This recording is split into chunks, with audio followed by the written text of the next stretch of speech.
कम शऊर है, social media का दौर है, ये इम्पोर्टेड हुकूमत नामंजूर है। और जिन्होंने भी अपने ज़मीर बेचे हैं, आप देखें उनके घरों के बाहर भी एहतजाज हो रहा है। ओवरसीज़ पाकिस्तानियों को उनके वोट का हक नहीं दिया जाएगा, इस बारे में आप क्या कहेंगे? आज से पहले किसी ने भी, आज से पहले इससे पहले जितनी हुकूमत आई हैं, मुशर्रफ दौर से लेके अभी तक, आज तक किसी ने ओवरसीज़ के हक़ में कुछ नहीं किया।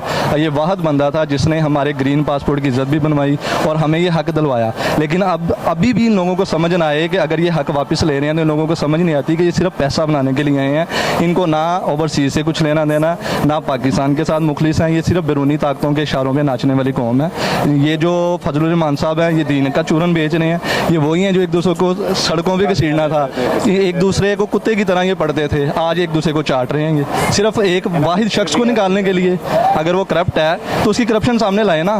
करप्ट ये खुद एक दूसरे को गालियाँ देते थे, आज सिर्फ उसको निकालने के लिए सब इकट्ठे हैं। बिल्कुल ऐसा ही है। सदर के लिए जो है वो उन्होंने आपस में बिलावल सदर बनना चाह रहा है, और ये जो है मौलाना साहब जो है वो सदर बनना चाह रहे हैं। आपस में इनका फिर फड्डा पड़ गया, पीडीएम में भी फिर ना इत्तेफाकी हो गई है और बहुत जल्द ये इनके अंदर ये फसाद पड़ जाएगा।